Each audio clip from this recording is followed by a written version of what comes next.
Namaku Azizah Rahma. Di balik pintu kaca kantor bertuliskan CEO Emegang Automotive Technology, semua orang menunduk hormat saat aku melintas. Sepatu hak tinggiku berdentang di lantai marmer, seolah menjadi irama yang menandai kekuasaanku di gedung megah ini. Tapi setiap langkah menuju ruanganku terasa semakin hampa, seperti melangkah di atas panggung sandiwara yang sudah kehilangan penontonnya. 5 tahun sudah aku hidup sendiri. Sejak kepergian suamiku, dunia seperti kehilangan warna. Aku mengubur diri dalam ambisi, bekerja siang dan malam, hingga tak ada ruang tersisa untuk hal lain. Termasuk cinta. Kadang aku tertawa dalam rapat, tersenyum pada kamera media, memuji para bawahan, tapi di balik senyum itu ada dinding tinggi yang kubangun, agar tak ada yang melihat betapa rapuhnya aku di dalam. Aku sering berpikir, mungkin begini rasanya menjadi wanita sukses, dikagumi banyak orang tapi tak benar-benar dimengerti siapapun. Banyak pria datang mendekat membawa pujian dan hadiah mewah, namun aku tahu arah pandangan mereka, bukan ke mataku, melainkan ke angka-angka di laporan keuanganku. Ada yang memujiku karena kecerdasan, ada yang memanggilku wanita kuat. Tapi tak satu pun yang benar-benar ingin tahu bagaimana rasanya memeluk kesepian di malam hari yang panjang. Setiap malam aku berdiri di balkon penthouse, menatap lampu kota yang berkilau seperti bintang palsu. Di bawah sana, kehidupan berjalan tanpa menungguku. Aku bisa membeli segalanya, mobil listrik terbaru, rumah dimanapun aku mau, bahkan liburan ke negara manapun dalam sekejap. Tapi tak ada yang bisa kubeli untuk menenangkan hati. Kadang aku berbisik pada diri sendiri di depan cermin. Untuk apa semua ini, Zah? Uang, jabatan, penghargaan. Kalau tak ada yang menatapmu dengan tulus, hidupku berjalan seperti jam mekanik, teratur tapi tanpa rasa. Dan aku terlalu terbiasa menahan diri, menahan air mata yang tak perlu keluar, menahan hasrat untuk sekadar dipeluk, menahan rindu yang tak punya tujuan. Semua itu kusimpan di dada, seperti rahasia yang tak pantas dibagi pada siapapun. Aku tak tahu berapa lama lagi aku harus berpura-pura kuat.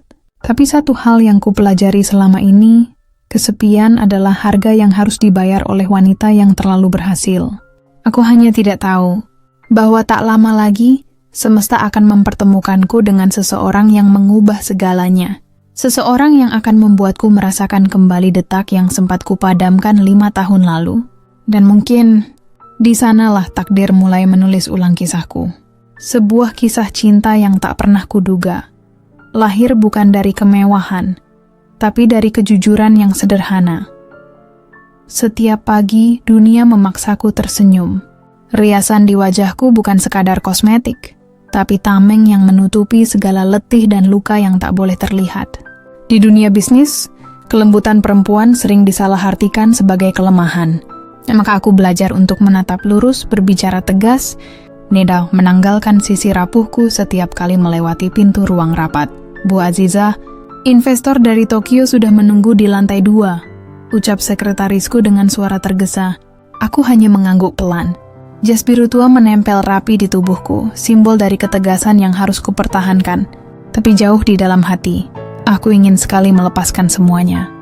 Duduk di taman, menyesap kopi tanpa harus berbicara tentang saham, target, dan teknologi mobil listrik yang terus menuntut kesempurnaan. Hari-hariku dipenuhi angka. Setiap keputusan bernilai miliaran rupiah, setiap kesalahan bisa menjatuhkan reputasi. Aku memimpin puluhan pria berpendidikan tinggi, dan untuk bertahan di tengah mereka, aku harus berlipat-lipat lebih kuat, lebih cepat, lebih dingin. Namun kadang, di tengah presentasi yang panjang, aku mendengar suaraku sendiri terdengar asing. Seperti bukan aku yang bicara, melainkan sosok yang kubentuk hanya untuk bertahan di dunia yang keras ini. Aku pernah jatuh cinta pada rekan bisnisku sendiri, bertahun-tahun lalu. Dia tampan, berwibawa, dan tahu caranya membuatku merasa hidup lagi. Tapi semua itu berakhir ketika aku sadar, yang ia cintai bukan diriku, melainkan bayangan keberhasilanku. Sejak itu aku menutup hati rapat-rapat.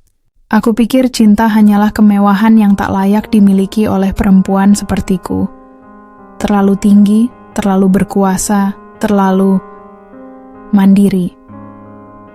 Tapi malam-malam panjang sering mempermainkan pikiranku. Ada saat-saat di mana aku ingin menyerah, ingin menjadi perempuan biasa yang bisa menangis tanpa takut dihakimi. Aku rindu tangan yang menggenggam bukan karena ingin kuasa, tapi karena ingin menjaga. Rindu suara yang menenangkan, bukan memerintah. Rindu tatapan yang melihatku bukan sebagai CEO, tapi sebagai Zah, perempuan yang hanya ingin dicintai tanpa syarat. Aku berusaha meyakinkan diri bahwa aku baik-baik saja, bahwa kesendirian ini pilihan, bukan kutukan. Namun setiap kali pulang ke rumah besar yang sunyi, langkahku terasa menggema terlalu keras di lantai marmer yang dingin. Aku melepas sepatu, duduk di kursi panjang ruang tamu, menatap dinding kaca yang memantulkan bayanganku sendiri. Di sana aku melihat sosok perempuan sukses yang dipuja dunia, tapi di balik pantulan itu ada mata yang lelah, menunggu sesuatu yang bahkan ia sendiri tak tahu apa. Malam itu, aku berdiri di depan jendela, menatap hujan yang turun perlahan. Butir air menelusuri kaca seperti kenangan yang enggan pergi. Aku mengusap embun yang menempel. Bersandar di antara pantulan lampu kota, aku berbisik lirih. Aku tidak tahu berapa lama lagi bisa bertahan sendirian seperti ini. Aku tidak sadar bahwa keluhanku itu akan dijawab oleh semesta dengan cara yang tak pernah kubayangkan. Melalui pertemuan sederhana dengan seseorang yang bahkan tak memiliki apapun kecuali ketulusan.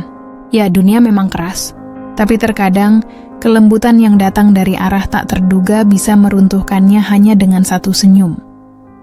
Hari itu, hujan turun sejak pagi, tipis seperti kabut, tapi cukup untuk membuat kota terasa lebih sendu dari biasanya. Aku memutuskan untuk keluar sejenak dari rutinitas. Mobil listrik hitamku melaju perlahan menuju butik langganan di sudut menteng, tempat aku biasa memperbaiki pakaian kerja. Rasanya aneh, tapi entah kenapa aku ingin ke sana sendiri, tanpa sopir, tanpa sekretaris, tanpa segala bentuk formalitas yang membuatku sesak. Ketika aku masuk ke butik itu, aroma kain baru dan wewangian lembut langsung menyambutku. Di balik deretan mesin jahit dan gulungan benang warna-warni, aku melihat seorang pria muda berdiri membelakangi, sibuk menyesuaikan potongan jas. Gerakannya tenang, tapi penuh perhatian. Seperti seseorang yang sedang berbicara dengan kainnya, bukan sekadar bekerja. "Selamat siang, Bu," katanya tanpa menoleh. Suaranya rendah, jernih, dan entah kenapa ada kehangatan di dalamnya. Aku hanya menjawab singkat, "Siang. Saya ingin memperbaiki setelan lama saya." Saat ia berbalik, mataku seakan berhenti di sana. Tatapan itu bukan tatapan orang yang kagum pada statusku. Bukan pula tatapan yang menakar harga sepatuku. Ia hanya melihatku sesederhana itu. Nama di papan dadanya tertulis, "Andi." Aku menyerahkan jas yang sudah lama tergantung di lemari. Ia menyentuh kainnya perlahan, meneliti setiap jahitan dengan fokus penuh. Jemarinya lentik dan cekatan, seolah punya bahasa sendiri. "Kainnya bagus, Bu, tapi potongannya terlalu kaku. Saya bisa perbaiki supaya lebih hidup," katanya pelan sambil tersenyum. Aku hampir tertawa mendengar kata itu. Hidup. Entah mengapa, aku merasa kata itu bukan hanya untuk jasku, tapi juga untukku. Aku duduk memperhatikan dia bekerja. Setiap kali jarum mesin jahit menembus kain, aku seperti mendengar denting halus yang menembus sunyi dalam dadaku sendiri. Di dunia yang sibuk dengan presentasi dan saham, aku lupa rasanya memperhatikan sesuatu dengan begitu pelan dan sederhana. Andi bekerja tanpa tergesa, tanpa pura-pura. Dan disitulah keindahannya. "Kenapa Anda mau menjahit sendiri?" tanyaku iseng. Ia menatapku sekilas lalu tersenyum samar. "Karena dari benang yang kusatukan, aku belajar arti kesabaran, Bu. Kadang hidup juga begitu. Kalau kita terburu-buru, hasilnya malah robek." Jawaban itu membuatku terdiam. Aku tidak ingat kapan terakhir kali seseorang berbicara padaku dengan kedalaman sesederhana itu. Ketika hujan berhenti, jasku sudah selesai diperbaiki. Ia menyerahkannya dengan kedua tangan. Matanya menatapku sekilas, tapi cukup untuk membuat jantungku berdetak sedikit lebih cepat. "Terima kasih, Andi. Hasilnya bagus sekali," ucapku. Ia hanya mengangguk. Senyum kecil itu masih tertinggal di wajahnya. Saya senang kalau Anda suka. Aku keluar dari butik dengan langkah ringan. Udara selepas hujan terasa berbeda, seperti menyimpan aroma awal dari sesuatu yang belum ku kenal. Dalam kaca mobil, aku melihat pantulan diriku sendiri. Perempuan yang tadi pagi merasa kosong, kini menatap dirinya dengan senyum yang entah dari mana datangnya. Aku tak tahu kenapa. Tapi pertemuan singkat itu meninggalkan kesan yang terlalu lama menempel di hati. Malamnya, ketika aku membuka lemari dan melihat jas yang dijahitnya, aku menyentuh kainnya pelan. Ada hangat yang tak bisa dijelaskan, seperti jejak tangan yang menenangkan di tengah dinginnya hidupku. Kadang semesta tak perlu membuat kejutan besar. Ia hanya perlu mempertemukan dua orang asing di antara sisa hujan, dan membiarkan mereka saling mengisi kekosongan yang bahkan tak mereka sadari ada. Sudah seminggu berlalu sejak aku bertemu Andi, tapi wajah itu seakan tertinggal di kepalaku. Entah kenapa, bayangan senyumnya muncul setiap kali aku memandang jendela kantor, setiap kali aku melihat benang halus di ujung blus, atau bahkan ketika aku menyeruput kopi di pagi hari. Lucu, bukan? Seorang CEO yang terbiasa bicara tentang angka dan laporan keuangan, kini sibuk memikirkan tatapan mata seorang penjahit. Hari itu aku kembali ke butik. Alasanku sederhana, jas yang dijahitnya terasa begitu pas, dan aku ingin membuat beberapa setelan baru. Tapi dalam hati kecilku, aku tahu aku datang bukan untuk pakaian itu. Aku datang untuk mencari perasaan yang belum sempat ku mengerti. Begitu aku melangkah masuk, Andi sedang menunduk, fokus menjahit. Cahaya matahari sore menembus tirai jendela, jatuh di wajahnya yang tenang. Ada sesuatu dalam ketenangan itu yang membuatku berhenti di ambang pintu lebih lama dari seharusnya. "Selamat sore, Bu Aziza," katanya menoleh. Aku tersenyum. "Kau ingat namaku?" Ia mengangguk kecil. Sulit melupakan seseorang yang membuat suasana butik ini terasa lebih hidup. Kata-katanya membuatku terdiam sesaat. Aku bukan tipe wanita yang mudah tersipu, tapi ada sesuatu dalam cara Andi berbicara. Sederhana, tanpa nada gombal tapi jujur, yang membuat dada ini bergetar pelan. Aku menatapnya lama, dan untuk pertama kalinya setelah bertahun-tahun, aku merasa dilihat bukan karena jabatanku, tapi karena diriku. Ia menunjukkan beberapa kain baru. Tangannya menyentuh serat kain dengan lembut, seolah menghargai setiap helai benang. "Setelan yang ini akan cocok untuk Anda. Warnanya elegan tapi lembut," katanya. Aku memperhatikan pergerakan tangannya. Tepat, tenang, penuh perasaan. Entah mengapa, aku membayangkan tangan itu bukan hanya menjahit kain, tapi juga perlahan merajut celah kosong di hatiku yang lama tak terisi. "Kenapa kamu memilih menjadi penjahit, Andi?" tanyaku spontan. Ia tersenyum kecil. "Karena dari setiap potongan kain aku belajar tentang hidup. Tidak semua yang robek harus dibuang. Kadang, yang rusak justru bisa jadi indah kalau dijahit dengan hati." Aku menatapnya dalam diam. Kata-katanya menembus pertahanan yang selama ini kubangun. Mungkin karena terlalu sering berhadapan dengan dunia yang dingin, aku lupa bahwa masih ada orang yang melihat hidup dengan cara seindah itu.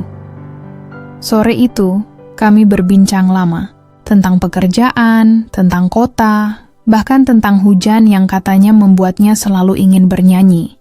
Aku tertawa, sungguh tertawa, bukan sekadar senyum basa-basi yang biasa kulakukan di ruang rapat. Rasanya seperti menemukan bagian diriku yang sudah lama hilang. Ketika matahari mulai tenggelam, aku berdiri hendak pergi. Andi menatapku sebentar, dan dalam tatapan itu ada sesuatu yang sulit kujelaskan. Hangat, dalam, dan jujur. Aku merasa seperti sedang berdiri di ambang sesuatu yang tak terduga. "Terima kasih, Bu. Senang bisa berbincang dengan Anda lagi," katanya lembut. Aku menatapnya sekali lagi sebelum melangkah keluar. Dan aku senang bisa datang ke sini. Malamnya, aku menatap langit dari balkon rumah. Angin berhembus pelan, membawa aroma hujan yang tertinggal di pepohonan. Di tengah sepi yang biasanya membeku, hatiku terasa berdenyut hangat. Mungkin ini bukan cinta. Belum. Tapi ada sesuatu yang tumbuh pelan, lembut, dan tak bisa kucegah. Hari itu, Aku tak tahu apa yang membuat langkahku berbelok ke arah kafe kecil di sudut jalan Sabang. Mungkin karena lelah, mungkin karena ingin sejenak melarikan diri dari dunia yang menuntutku untuk selalu sempurna. Tapi begitu aku masuk, aroma kopi panggang menyambut dengan hangat, dan di sanalah aku melihatnya lagi. Andi, duduk di pojok ruangan, mengenakan kemeja abu-abu sederhana, wajahnya tertunduk di balik buku catatan kecil.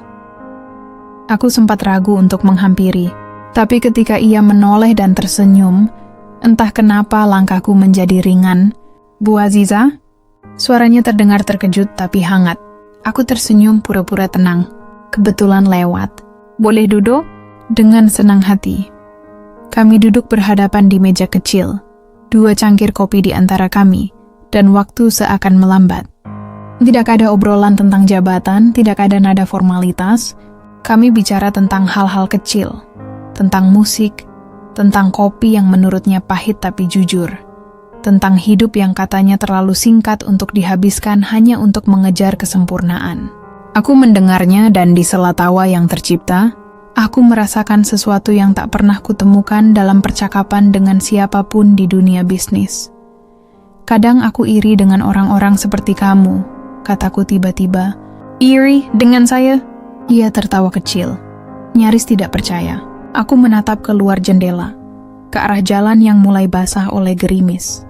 Kamu bisa menikmati hidup dengan sederhana, sementara aku bahkan tidak tahu kapan terakhir kali merasa tenang. Ia menatapku lama, lalu berkata pelan. Mungkin karena ibu terlalu sering berlari, sampai lupa bagaimana rasanya berjalan. Kalimat itu menembusku dalam diam. Aku tertegun, antara ingin tersenyum dan ingin menangis. Lalu kami diam cukup lama. Diam yang tidak canggung, justru menenangkan. Andi menatapku, dan aku balas menatapnya. Di matanya, ada sesuatu yang tak bisa dijelaskan. Seperti kedamaian yang selama ini ku cari di tengah hiruk-pikuk dunia. Aku boleh jujur, Bu? Tanyanya pelan. Aku mengangguk. Berapa kali bicara dukungan Anda saya merasa waktu berhenti. Mungkin karena Anda punya sesuatu yang sulit dijelaskan, sesuatu yang membuat orang ingin mendengarkan lebih lama. Aku hanya tersenyum kecil. Dan mungkin kamu juga tidak sadar, Andi, kalau kata-katamu kadang bisa membuat orang lupa bernapas. Ia tertawa lirih.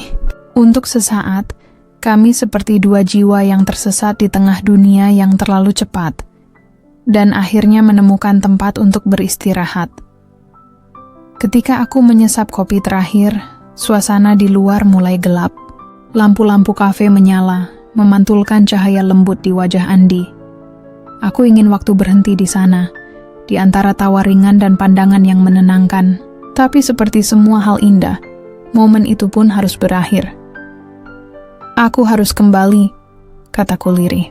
Andi menatapku, lalu berkata pelan, kalau besok Anda lelah lagi, kafe ini selalu buka untuk 2 cangkir kopi. Aku tersenyum tanpa menjawab, karena dalam hatiku, aku tahu, bukan kopi yang membuatku ingin kembali, melainkan seseorang yang duduk di seberangnya. Malam itu, di perjalanan pulang, aku menatap bayangan kota di kaca mobil. Untuk pertama kalinya dalam bertahun-tahun, aku merasa hidup. Ada sesuatu yang lembut tumbuh di antara kami. Tidak meledak seperti gairah, tapi hangat seperti cahaya lilin yang perlahan menyalakan sisi gelap hatiku. Kadang cinta tak datang dengan gemuruh. Ia hadir dalam secangkir kopi yang dingin, dalam tatapan yang terlalu lama, dan dalam percakapan yang sederhana, tapi meninggalkan jejak yang sulit hilang.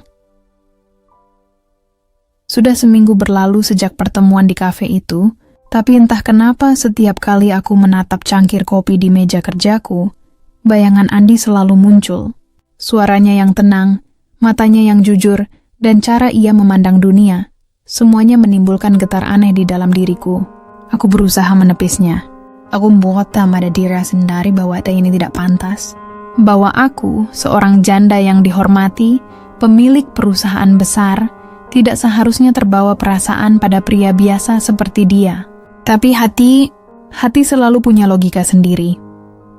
Sore itu, aku memutuskan untuk meninjau proyek di lokasi pembangunan yang dikerjakan tim Andi. Sekadar alasan profesional, begitu kataku pada sekretaris. Tapi mungkin jauh di dalam aku hanya ingin melihatnya lagi. Dan benar saja, di sana dia berdiri di bawah sinar matahari yang condong ke barat, mengenakan helm proyek dan seragam kerja yang sederhana.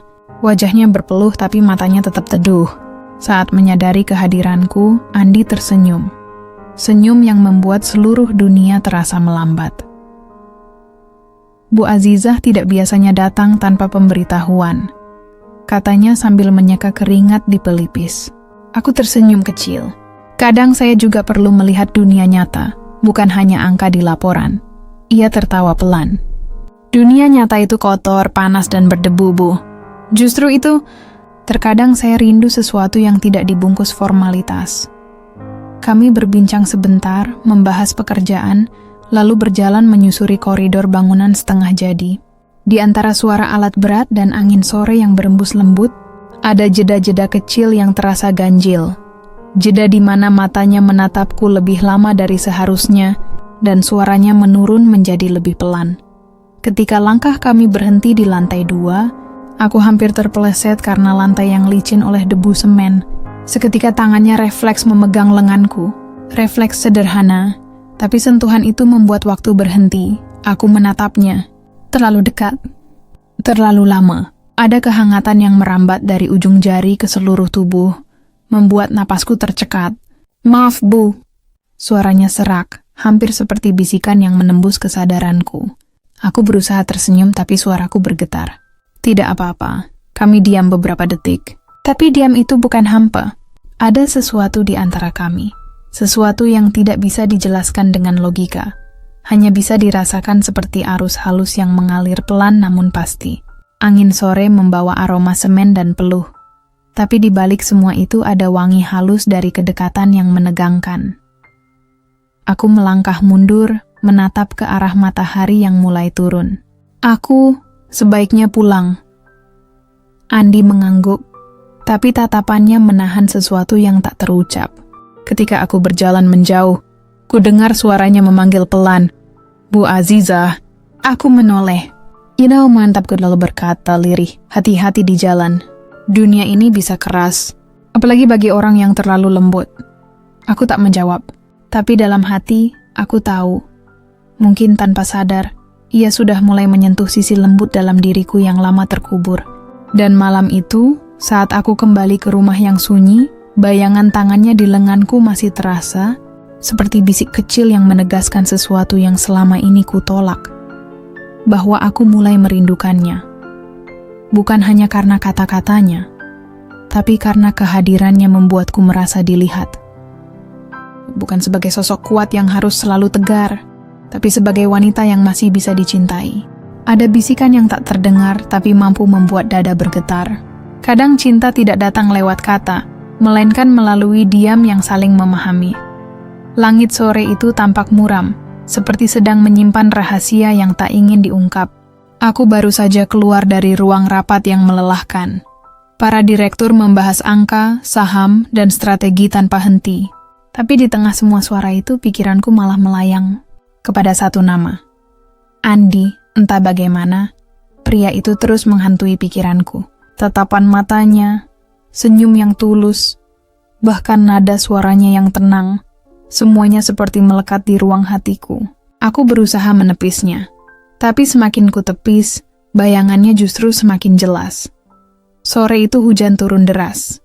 Payungku tertinggal di kantor, dan aku berdiri di bawah atap parkiran, menatap rintik yang menari di aspal. Aku menunggu sopir menjemput, tapi jalanan macet. Dan saat aku mulai merasa jenuh, tiba-tiba seseorang memanggil dari seberang jalan. Anda belum pulang, Bu Azizah. Suara itu, aku mengenalnya. Aku menoleh dan benar saja, Andi berdiri di sana, mengenakan jaket hitam yang sudah sedikit basah. Tangannya membawa payung lusuh berwarna abu-abu. Mobil saya mogok, katanya. Tersenyum kaku, dan sepertinya kita berdua terjebak di sini. Aku tak bisa menahan senyum. Dunia seolah sengaja mempertemukan kami lagi. Tanpa banyak bicara, ia menyeberang, membuka payung, dan berdiri di hadapanku. Boleh saya antar sampai ke mobil? Tanyanya pelan, aku mengangguk. Kami berjalan berdampingan di bawah payung sempit itu. Langkah demi langkah di antara gemuruh hujan. Aku bisa merasakan hembusan napasnya, hangat dan dekat, seolah setiap tetes hujan hanya ingin menyaksikan kami. Hujan menimbulkan aroma tanah yang khas, menyatu dengan wangi sabun di lehernya. Aku ingin berbicara, tapi kata-kata terasa tak perlu. Kadang diam di antara dua orang justru lebih jujur daripada 1000 kalimat basa-basi. Ketika kami sampai di dekat mobilku, aku menatapnya lama. Hujan menetes dari ujung rambutnya, menelusuri pipinya yang tegas. Terima kasih, Andi, ucapku pelan. Ia menggeleng. Saya yang harus berterima kasih, Bu. Sudah diizinkan berdiri di samping seseorang yang saya hormati. Ada sesuatu di matanya. Bukan sekadar hormat, lebih dalam dari itu. Dan entah apa yang mendorongku, aku menatapnya lebih lama dari yang seharusnya. Dalam keheningan itu, kami saling memahami sesuatu yang tidak diucapkan. Tapi terasa jelas. Ada perasaan yang tumbuh, pelan, tapi pasti. Aku masuk ke mobil. Dan sebelum menutup pintu, aku berkata lirih, Andi, kadang yang sederhana justru paling berharga. Ia menatapku lalu tersenyum kecil. Dan kadang, yang berharga tidak butuh alasan. Mobil melaju perlahan meninggalkan tempat itu. Tapi bayangan Andi tetap menempel di benakku. Hujan di luar dan hujan di dalam hati seolah berpadu menjadi satu. Aku menatap keluar jendela. Melihat rintik yang menelusuri kaca. Di antara gemericik air, aku berbisik pada diri sendiri. Mungkin inilah awal dari sesuatu yang tak seharusnya, tapi terlalu indah untuk dihindari. Cinta terkadang datang bukan lewat kata, tapi lewat rintik hujan yang mempertemukan dua kesepian. Kadang yang kita hindari justru menjadi tempat kita pulang. Sejak hari hujan itu, aku tahu segalanya tak lagi sama. Ada sesuatu dalam diriku yang berubah. Mungkin caraku memandang, atau caraku tersenyum. Bahkan sekretarisku Lira sempat berbisik dengan nada menggoda, Bu, akhir-akhir ini wajah ibu sering bersinar, ada yang spesial ya. Aku hanya tersenyum samar, menutupi sesuatu yang tak bisa kuakui bahkan pada diriku sendiri. Sebab setiap kali aku menatap wajah Andi di antara karyawan lain, ada denyut kecil di dada, seperti desir angin yang menyelinap di sela-sela hati yang lama tertutup. Hari itu, kami kembali bertemu dalam rapat proyek kolaborasi. Ia duduk di ujung meja, mencatat sesuatu dengan fokus penuh. Aku memerhatikannya diam-diam. Entah mengapa tatapanku sulit berpaling. Ia bukan pria sempurna. Tapi justru ketidaksempurnaan itu yang membuatnya terasa nyata, sederhana, apa adanya, dan menenangkan. Ketika pandangan kami tanpa sengaja bertemu, aku buru-buru menunduk. Tapi terlambat. Ada sesuatu di matanya yang membuatku kehilangan kendali. Seolah ia bisa membaca isi hatiku tanpa aku perlu berkata apa-apa. Dan saat rapat usai, ia mendekat menyerahkan beberapa dokumen. Ini berkas revisi yang kemarin, katanya lembut. Tanganku menyentuh ujung jarinya. Hanya sepersekian detik. Tapi sentuhan itu cukup untuk menyalakan seluruh tubuhku seperti bara kecil yang tiba-tiba hidup. Kami saling diam. Tak ada kata. Tapi udara di antara kami terasa padat. Aku berdehem pelan mencoba menenangkan diri. Terima kasih, Andi. Kamu selalu sigap. Ia tersenyum samar, suaranya menurun. Saya hanya berusaha melakukan yang terbaik, Bu. Terutama kalau ibu yang memperhatikan. Jantungku berdetak keras. Ucapan itu sederhana, tapi caranya mengatakannya membuatku sulit bernapas. Aku berpura-pura sibuk mengatur berkas, menghindari tatapannya. Tapi saat ia melangkah pergi, mataku tetap mengikutinya. Dan di saat itu aku sadar, aku sudah terlalu jauh untuk kembali berpura-pura. Malamnya, di rumah, aku duduk di balkon sambil menatap langit Jakarta yang kelabu. Di tanganku segelas anggur merah, tapi rasanya hambar. Aku menatap bayangan diriku sendiri di kaca jendela. Seorang wanita sukses, disegani, tapi kesepian. Namun kali ini ada sesuatu yang berbeda. Ada cahaya lembut di mataku, yang mungkin lahir dari sebuah rasa yang baru tumbuh. Aku tak tahu harus takut atau bahagia. Cinta di usiaku bukan hal yang mudah. Terlalu banyak pandangan, terlalu banyak bisikan. Tapi hati ini, yang sudah lama beku, kini mulai mencair oleh tatapan seorang pria sederhana yang entah bagaimana berhasil menembus tembok yang kubangun selama bertahun-tahun. Dan di antara angin malam yang lembut, ku berbisik pada diri sendiri, mungkin aku sudah tak lagi sendiri. Kadang cinta tak perlu disembunyikan, karena tatapan mata lebih jujur daripada 1000 alasan. Dan di balik diam, ada hati yang perlahan menyerah untuk tidak jatuh cinta. Hari-hariku kini terasa berbeda. Ada rona halus dalam setiap pagi yang sebelumnya terasa hambar.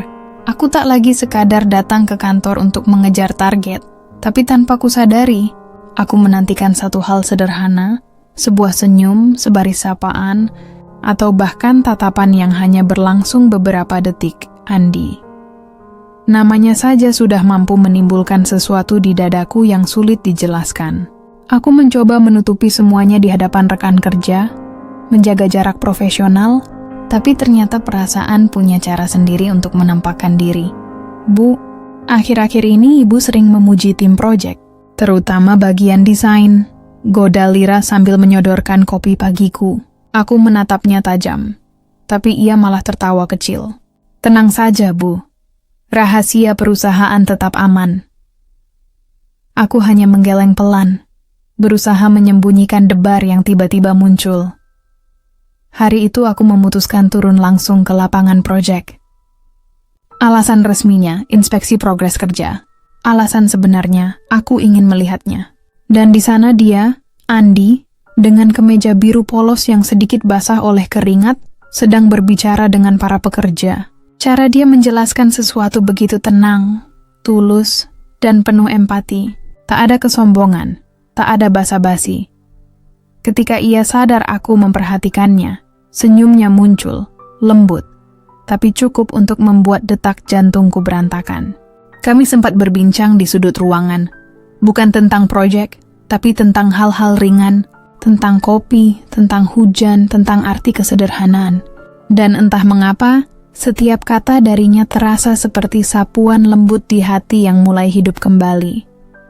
Namun semakin kami dekat, semakin aku sadar akan bayangan di sekeliling kami. Tatapan heran beberapa pegawai, bisikan yang sengaja diredam tapi tetap terdengar samar. Dunia kantor tak pernah benar-benar sunyi. Dan suatu sore, kakakku, Rini, datang ke rumah dengan wajah serius. "Ziza," katanya pelan, "aku dengar kabar yang tidak enak tentang kamu dan seorang karyawan." Aku menatapnya tajam. "Dari siapa kamu dengar itu?" "Orang kantor. Kamu tahu, dunia ini kecil. Hati-hati Ziza, kamu bukan wanita biasa.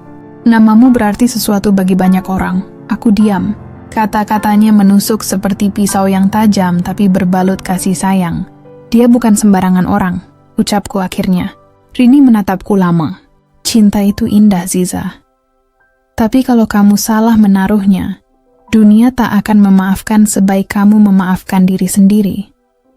Setelah dia pergi, aku termenung di ruang tamu yang sunyi. Kata-katanya bergaung di kepalaku, membuat dada terasa sesak. Namun di tengah segala kekhawatiran itu, aku tetap tak bisa menepis bayangan Andi. Cinta ini salah waktu, salah tempat, tapi rasanya benar di hati. Aku tahu dunia mungkin tak akan memahaminya, tapi malam itu saat ponselku bergetar dan muncul pesan darinya, "Bu, besok hujan lagi. Kalau ibu kehujanan, saya siap membawa payung yang sama." Aku tersenyum. Mungkin memang dunia tak akan mengerti, tapi mungkin juga cinta tak perlu penjelasan. Kadang cinta tumbuh di tempat yang salah.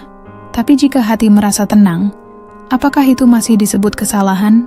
Aku tidak tahu sejak kapan suara langkahnya mulai menjadi irama yang menenangkan dalam hari-hariku. Setiap kali Andi lewat di koridor kantor, entah mengapa mataku selalu mencari. Lucu bukan? Seorang CEO yang terbiasa memimpin puluhan rapat, kini bisa kehilangan fokus hanya karena melihat sosok sederhana yang tersenyum lembut di sudut ruangan. Ada hari-hari ketika aku mencoba menjaga jarak. Kukatakan pada diriku bahwa ini tidak boleh berlanjut, bahwa dunia akan menertawakanku bila tahu. Tapi setiap kali Andi berbicara padaku dengan nada hangat dan mata yang jujur, semua alasan itu lenyap seperti kabut yang tersapu sinar matahari. Sore itu, aku memintanya datang ke ruanganku untuk membahas revisi laporan. Hujan turun di luar jendela, menimbulkan suara lembut yang menenangkan. Ia duduk di seberang meja, membawa berkas dan secangkir kopi untukku. Ya, kopi. Padahal itu bukan tugasnya. Aku tahu ibu sering lupa makan siang, katanya dengan senyum malu. Ada sesuatu di nada suaranya yang membuatku sulit berpura-pura.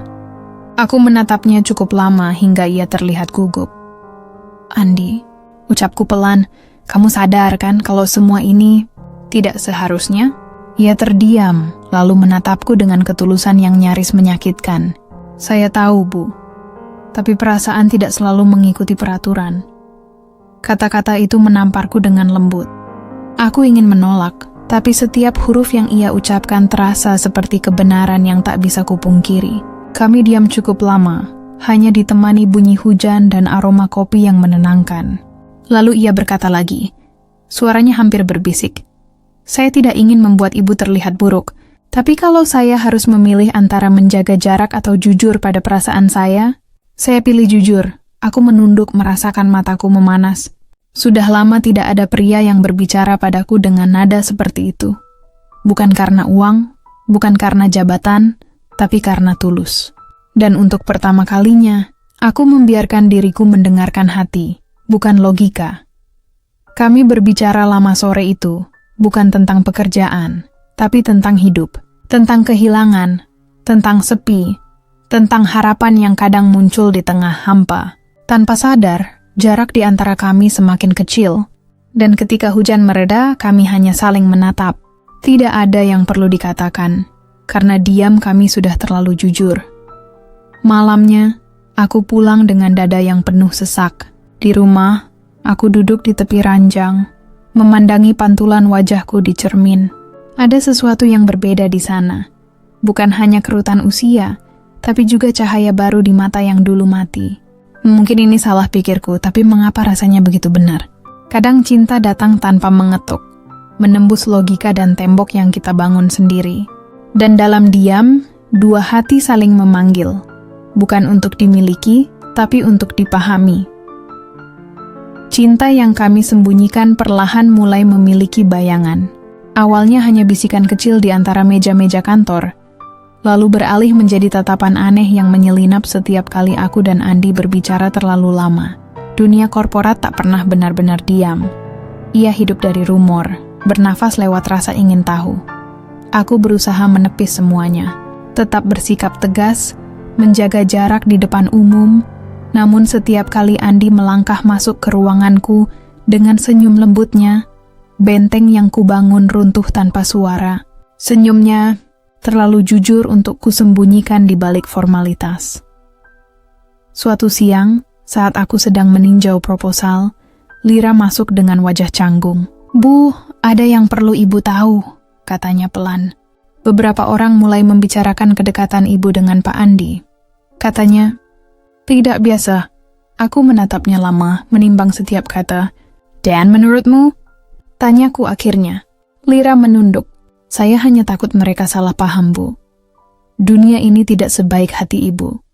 Kata-kata itu menggema hingga sore. Aku tahu dia benar. Di luar sana, dunia selalu siap menghakimi perempuan. Apalagi janda sukses yang tiba-tiba tampak bahagia tanpa alasan logis. Bahagia bagi mereka harus punya penjelasan yang pantas. Malamnya, aku duduk sendirian di ruang kerja rumahku. Lampu kota Jakarta berkilau dari balik jendela kaca, tapi rasanya kosong. Hidupku dulu terukur, teratur, tak terguncang. Tapi sejak Andi hadir, segalanya jadi berantakan. Indah tapi berantakan. Teleponku berdering, Andi. Suaranya di seberang lembut, namun ada ketegangan yang sulit disembunyikan. Bu, maaf, saya dengar dari teman-teman kantor. Katanya hubungan kita mulai dibicarakan. Aku menarik napas dalam. Aku tahu. Mungkin saya harus menjaga jarak dulu. Saya tak ingin nama ibu tercoreng. Aku terdiam. Hening beberapa detik terasa seperti selamanya.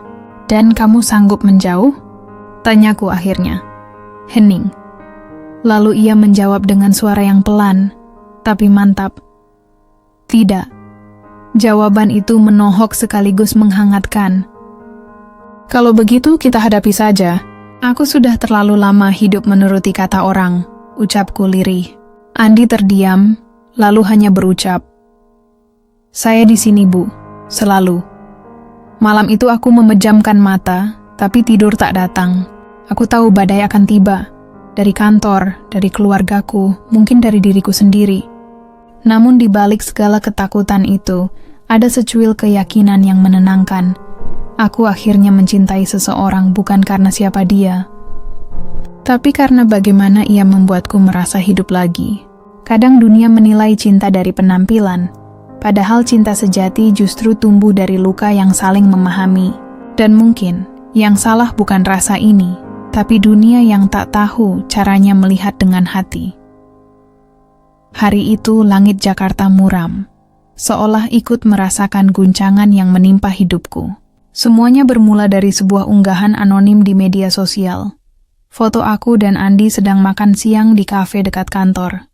Captionnya kejam, menuduhku memakai jabatan untuk memelihara pria muda. Dalam hitungan jam, unggahan itu menyebar. Bisik-bisik berubah menjadi sorotan. Tatapan yang dulu hormat kini dipenuhi curiga.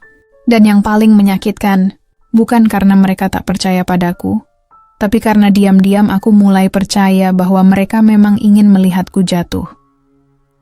Andi datang sore itu, dengan wajah gelisah. "Bu, saya tahu ini berat, tapi saya akan bertanggung jawab. Saya siap bicara ke HR menjelaskan semuanya." Aku menatapnya antara marah dan iba. "Tidak, Andi. Kalau kamu bicara, kamu justru akan memperkuat gosip.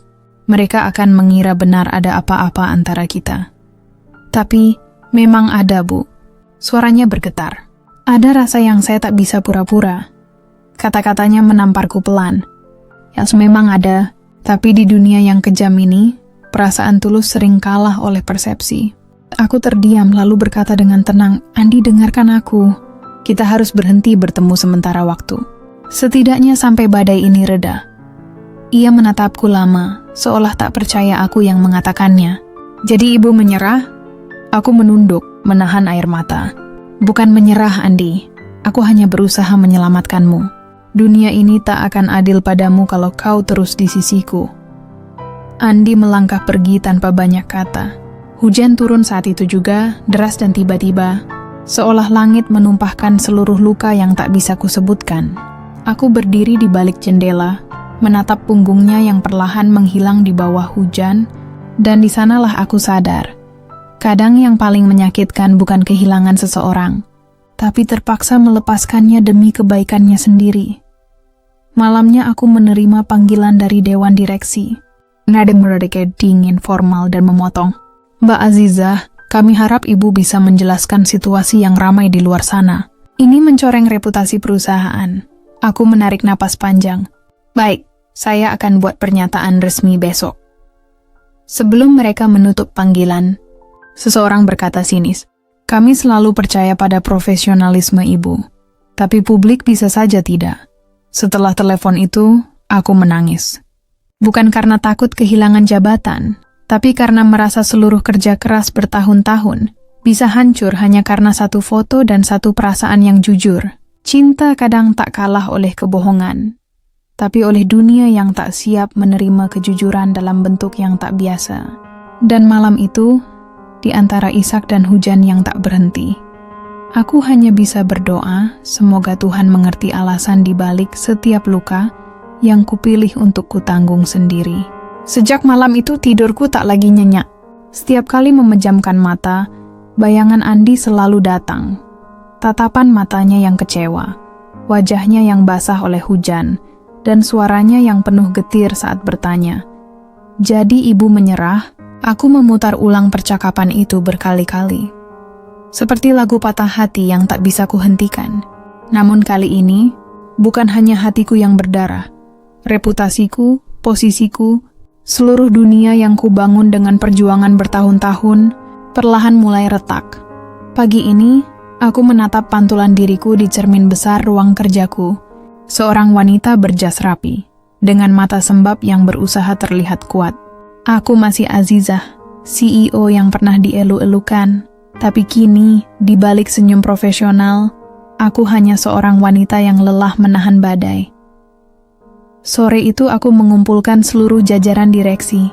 Ruangan terasa dingin. Bukan karena pendingin ruangan, tapi karena tatapan mereka yang menusuk. Reputasi perusahaan menjadi taruhannya. Salah satu dari mereka membuka rapat dengan nada menekan. Aku tersenyum samar. Saya tahu. Karena itu saya memutuskan. Saya akan mundur dari jabatan saya. Suasana ruangan langsung tegang. Apa? Seru beberapa orang hampir bersamaan. Aku menatap mereka dengan tenang.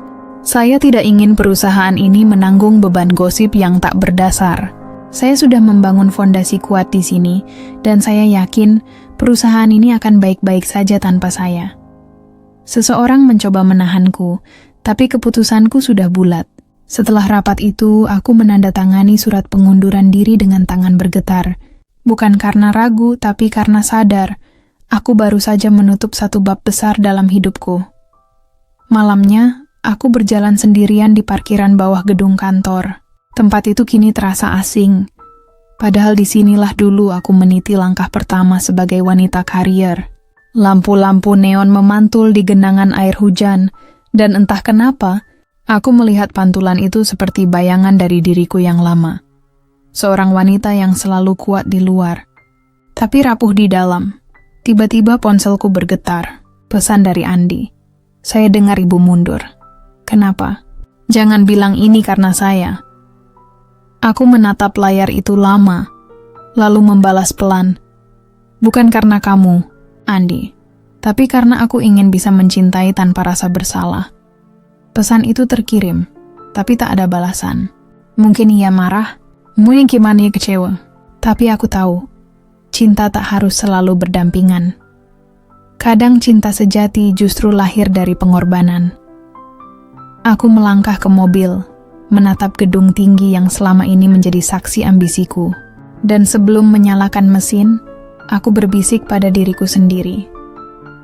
Mulai hari ini, Azizah yang baru akan lahir. Bukan hanya sebagai pemimpin, tapi sebagai perempuan yang ingin hidup dan mencinta dengan caranya sendiri. Sudah 2 minggu sejak aku meninggalkan kursi CEO. Hari-hariku kini terasa lebih tenang. Tapi entah mengapa, hatiku justru semakin gaduh. Tak ada lagi rapat maraton. Tak ada lagi email beruntun yang memintaku mengambil keputusan besar. Yang tersisa hanyalah sepi dan bayangan wajah Andi yang kerap muncul di antara sunyi ruang tamu. Aku mencoba sibuk, menyusun rencana baru, menulis, membaca, bahkan mencoba memasak sesuatu yang sejak lama ku pelajari hanya dari video. Namun setiap kali menyalakan kompor, aku seperti mendengar suaranya. Hati-hati, Bu. Jangan terlalu banyak garam. Dan aku tersenyum getir, karena kini tak ada yang menegurku lagi. Aku tahu, keputusanku meninggalkan jabatan bukan akhir dari segalanya. Tapi menghilangnya Andi dari kehidupanku, itulah yang benar-benar meninggalkan ruang kosong di dada.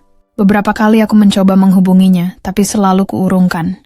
Aku takut terlihat lemah, takut perasaanku membuatnya semakin sulit melupakan.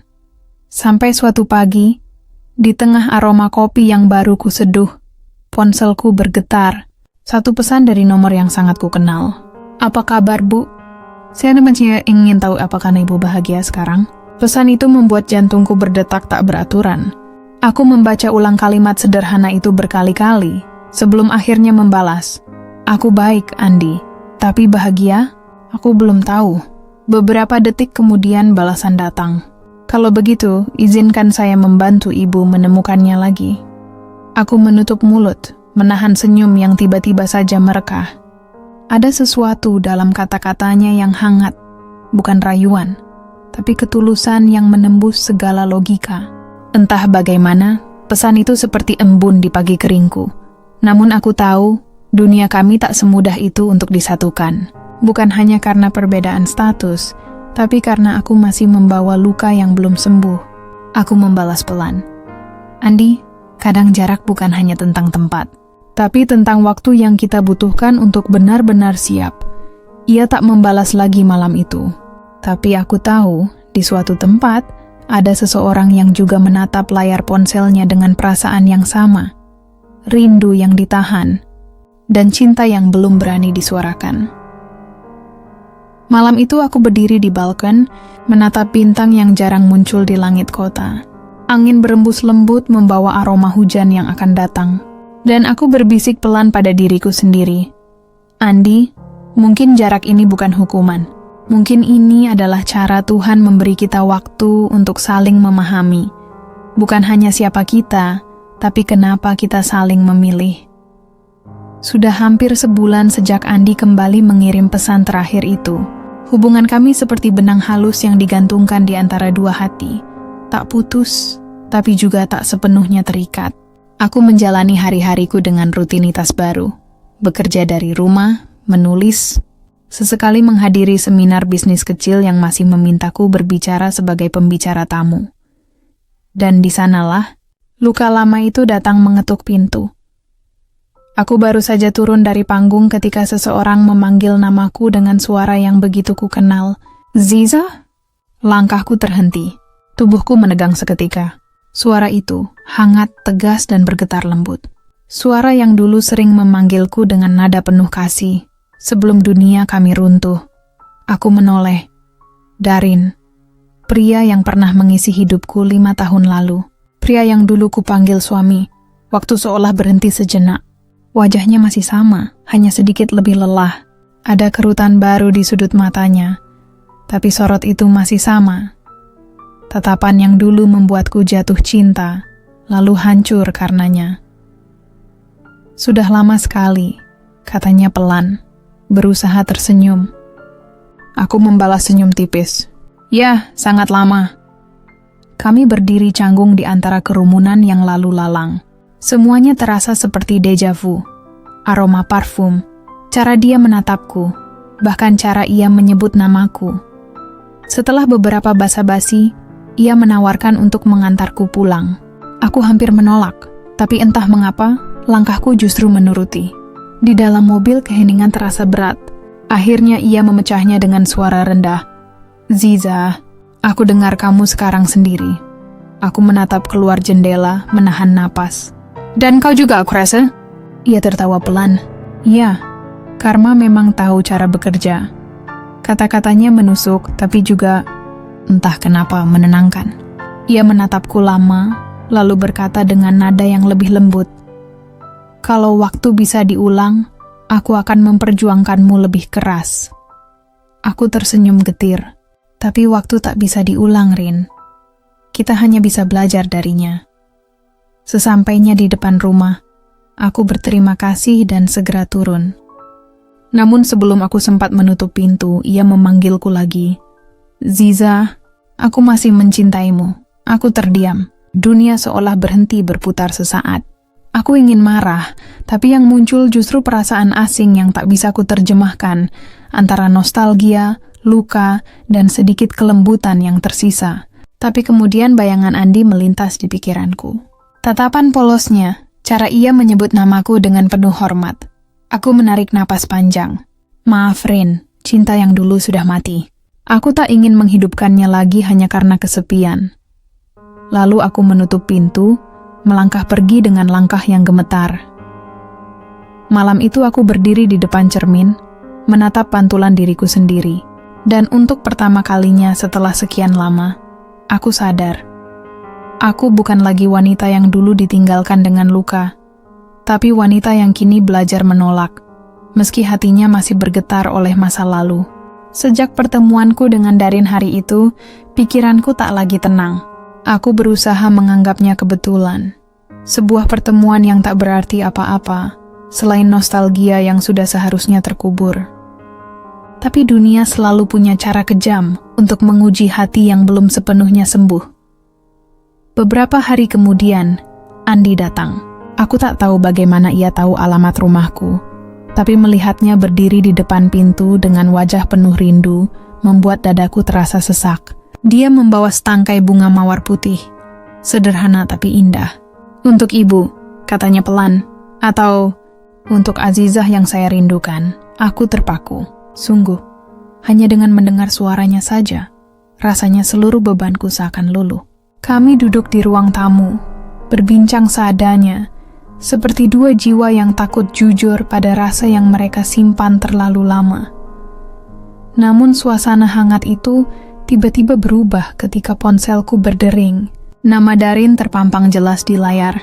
Andi melihat sekilas, lalu menatapku, tatapan yang tak bisa kusembunyikan dari siapapun.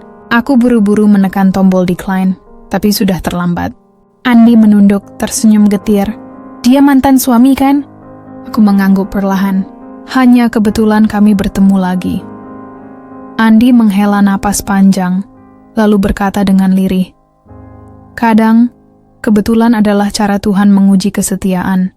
Kata-katanya menancap dalam. Aku tak sanggup menatap matanya. Di satu sisi, aku ingin meyakinkannya bahwa hatiku tak berpaling. Tapi di sisi lain, aku tahu luka masa lalu kadang meninggalkan jejak yang sulit dihapus. Dan mungkin Andi bisa merasakannya. Azizah, katanya, kini tanpa jarak formal di antara kami, aku tak bisa bersaing dengan masa lalu. Aku hanya ingin kamu jujur. Apakah aku masih punya tempat di hatimu? Aku menatapnya lama, mencoba merangkai kata. Aku tak tahu, Andi. Aku masih belajar memahami hatiku sendiri. Dia mengangguk, tapi di matanya terselip perih yang tak terucap. Kalau begitu, izinkan aku menunggu sampai kamu tahu jawabannya. Setelah Andi pergi, aku menangis lama di sudut ruang tamu. Tangis yang bukan hanya karena kebingungan, tapi karena sadar betapa mudahnya masa lalu merusak sesuatu yang baru saja tumbuh indah. Aku menatap bunga mawar putih itu di meja, daunnya sedikit layu, tapi masih memancarkan keharuman lembut. Dan entah kenapa, aku merasa itu seperti cintaku kepada Andi. Tulus, tapi kini sedang diuji oleh badai yang datang tiba-tiba. Malamnya Darin mengirim pesan lagi. Aku ingin bertemu Ziza, hanya bicara sebentar. Aku menatap layar ponsel, tangan gemetar di atas tombol jawab. Dalam diam, aku berbisik pelan pada diriku sendiri. Cinta sejati bukan tentang siapa yang datang lebih dulu, tapi siapa yang tetap bertahan ketika badai datang lagi. Aku menekan tombol hapus pesan, lalu mematikan ponselku. Untuk pertama kalinya, aku memilih untuk diam. Karena kadang, keheningan adalah bentuk kesetiaan yang paling jujur. Hari-hariku kembali berjalan dalam keheningan yang ganjil. Andi tak lagi datang, tapi pesannya sesekali muncul. Pendek, sederhana, namun cukup untuk membuat dadaku bergetar. Saya masih di sini, Bu. 3 kata itu, begitu singkat, tapi terasa seperti pelukan dari kejauhan. Aku mencoba menata hidup. Namun di balik semua kesibukan kecil yang kujalani, aku mulai merasakan sesuatu yang janggal. Beberapa kali, ada pesan misterius yang masuk ke email pribadiku. Isinya foto-foto lama. Aku dan Darin. Aku dan Andi. Semuanya disusun seolah membentuk cerita yang salah. Awalnya aku mengira itu ulah iseng seseorang. Tapi pesan-pesan itu makin sering datang. Hingga suatu malam aku mendapat pesan tanpa pengirim yang jelas. Cinta tak pernah aman di tangan wanita sepertimu. Pilih satu, atau kehilangan keduanya. Aku terdiam lama, menatap layar ponsel sambil menahan napas. Untuk sesaat, hatiku bergetar. Bukan karena takut, tapi karena merasa diawasi. Esoknya, aku pergi ke butik tempat Andi bekerja. Aku hanya ingin memastikan dia baik-baik saja, dan sekaligus menenangkan hatiku yang tak karuan. Saat tiba, kulihat Andi sedang sibuk menjahit di pojok ruangan, dengan senyum khasnya yang menenangkan. Namun di sudut butik, ada sosok wanita berdiri, menatap kami penuh kebencian. Aku mengenal wajah itu. Reni, kakak Andi. Dia menghampiriku dengan langkah cepat, tanpa basa-basi. Bu Azizah, saya tahu siapa Anda. Saya tahu apa yang Anda inginkan dari adik saya. Suaranya dingin, tapi matanya bergetar oleh emosi. Saya mohon, lepaskan dia. Andi bukan untuk Anda. Aku menatapnya pelan, menahan diri agar tak terbawa emosi. Reni, saya tidak pernah memaksa Andi untuk mencintai saya. Semua ini berjalan begitu saja. Ya, begitu saja. Seperti semua wanita kaya yang berpikir bisa membeli cinta dengan kelembutan. Kata-katanya seperti cambuk yang menyakitkan. Aku ingin membalas. Tapi Andi tiba-tiba datang dan menahan bahunya. "Kak, cukup! Jangan bicara seperti itu." Reni menatapnya tajam, lalu berbisik sebelum pergi. "Kalau kamu tak mau mendengarkan, bersiaplah. Ada orang lain yang akan membuatnya berhenti dengan caranya sendiri." Setelah ia pergi, Andi menatapku dengan wajah cemas. "Bu, maafkan Kak Reni. Dia cuma takut saya terluka." Aku tersenyum pahit. "Bukan kamu yang dia takutkan, Andi, tapi aku." Kami terdiam lama, hanya saling memandang. Ada rasa yang tumbuh di antara kami. Bukan sekadar cinta, tapi juga ketakutan kehilangan. Dan di dalam tatapan Andi, aku tahu sesuatu yang lebih besar sedang bergerak di balik semua ini. Malamnya, aku menerima panggilan dari nomor tak dikenal. Suara di seberang sana berat dan pelan, seperti seseorang yang menahan amarah. "Kalau kau terus mendekati Andi, aku pastikan karirnya, bahkan hidupnya, tak akan pernah tenang." Telepon terputus. Tanganku gemetar, tapi bukan karena takut. Aku tahu suara itu. Aku tak mungkin salah. Itu suara Darin. Aku menatap langit malam dari jendela kamar. Udara terasa dingin menekan dada. Aku berbisik dalam hati. Jadi ini ujian cinta yang sebenarnya.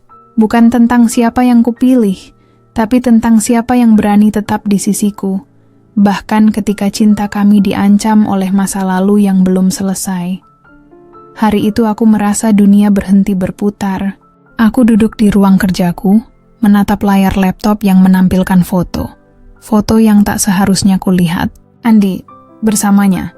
Seorang wanita yang pernah bekerja di perusahaanku, yang dulu sempat kupecat karena kasus kedisiplinan. Tapi di foto itu mereka tampak terlalu dekat, terlalu akrab, seolah ada sesuatu yang lebih dari sekadar rekan lama.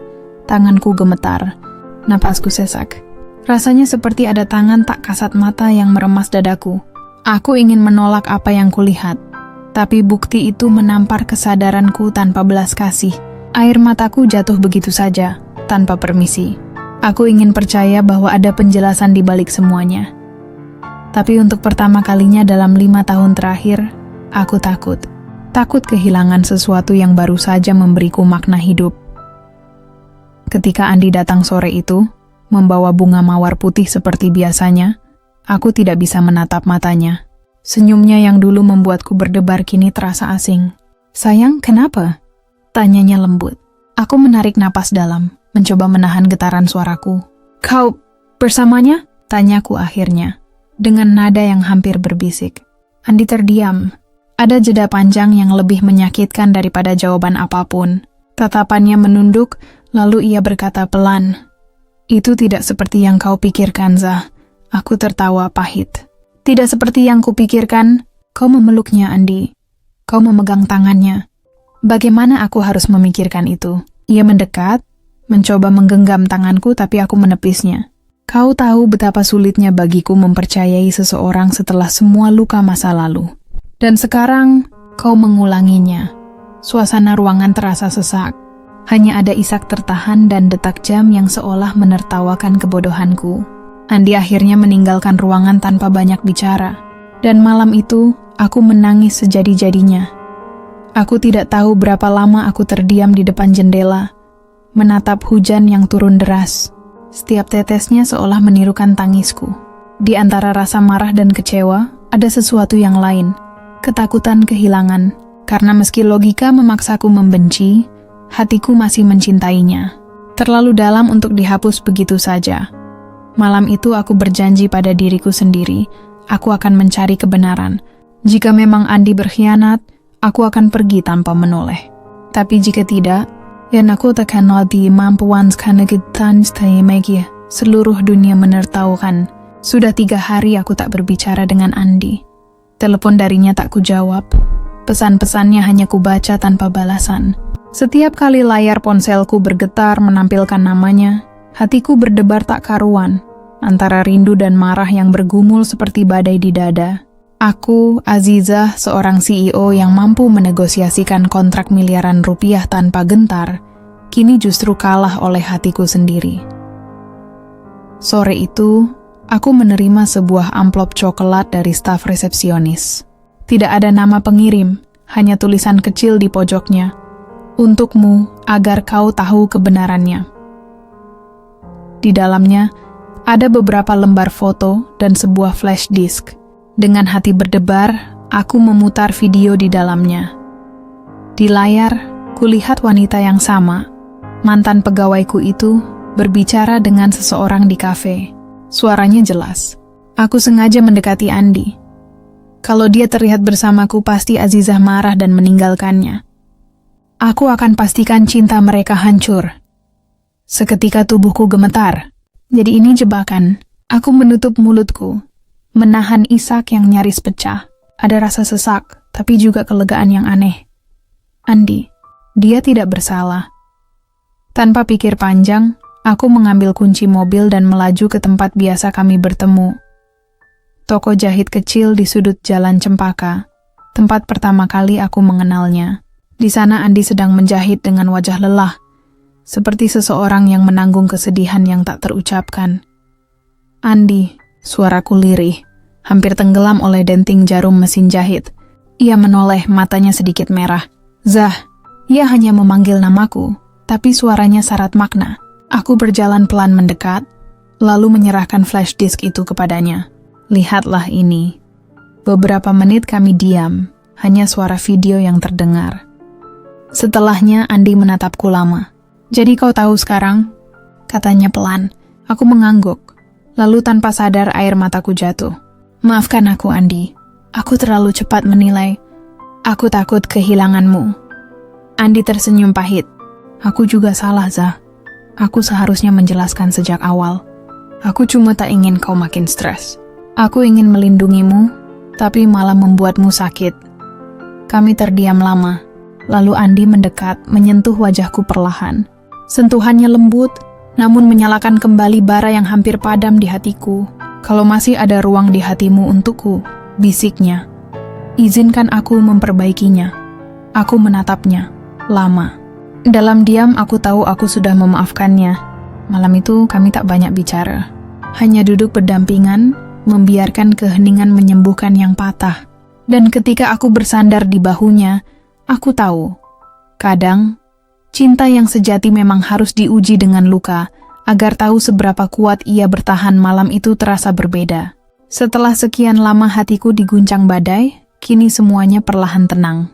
Aku dan Andi duduk di balkon rumahku, memandangi langit Jakarta yang berkilau lampu.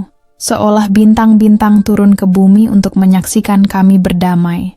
Angin malam mengusap lembut rambutku, dan untuk pertama kalinya dalam waktu lama aku merasa pulang. Andi, kataku pelan. Aku sudah terlalu lama hidup dalam dinding yang kubangun sendiri. Aku pikir dengan kekuasaan dan harta, aku bisa melindungi diriku dari rasa sakit. Tapi ternyata, justru di balik semua itu aku paling rapuh. Andi menatapku dengan mata teduhnya. Setiap orang punya cara sendiri untuk bertahan, Zah. Tapi terkadang, bertahan terlalu lama justru membuat kita lupa cara mencinta. Kalimatnya menancap lembut di hatiku. Aku menatapnya dalam diam, lalu tersenyum samar. Lalu sekarang, apa yang akan kita lakukan? Tanyaku. Ia tersenyum. Kita mulai dari awal, tanpa rahasia, tanpa jarak. Hanya dua orang yang berani saling mencintai, meski dunia mungkin menertawakan. Hari-hari berikutnya berjalan dengan sederhana, tapi hangat. Kami sering makan malam bersama di warung kecil dekat tokonya, atau sekadar berjalan di taman sambil berbagi cerita masa lalu. Semua terasa begitu nyata, begitu manusiawi. Aku yang dulu selalu dikurung rapat oleh jadwal rapat dan tekanan bisnis, kini mulai belajar menikmati hal-hal kecil, seperti tawa Andi yang jujur, atau cara ia menggenggam tanganku dengan penuh keyakinan. Beberapa bulan kemudian, di sebuah acara sederhana di tepi pantai, kami menikah. Tanpa pesta megah, tanpa undangan berlapis emas, hanya keluarga terdekat dan teman yang benar-benar tulus. Saat Andi mengucapkan ijab, mataku tak kuasa menahan air mata. Dalam satu tarikan napas, semua luka masa lalu seolah larut bersama debur ombak. Namun takdir rupanya masih menyimpan kejutan. Malam setelah pernikahan, saat kami tengah berbincang ringan, ponsel Andi bergetar. Ia menatap layar itu sejenak, wajahnya berubah tegang. Aku sempat merasa ada sesuatu yang aneh. "Siapa?" tanyaku. Ia terdiam beberapa detik sebelum menjawab. Orang yang seharusnya sudah tidak ada dalam hidupku. Aku menatapnya, mencoba membaca tatap matanya. Dalam diam itu ada sesuatu yang belum selesai. Aku tahu, perjalanan cinta kami belum berakhir di sini. Masih ada rahasia yang menunggu di balik senyum Andi.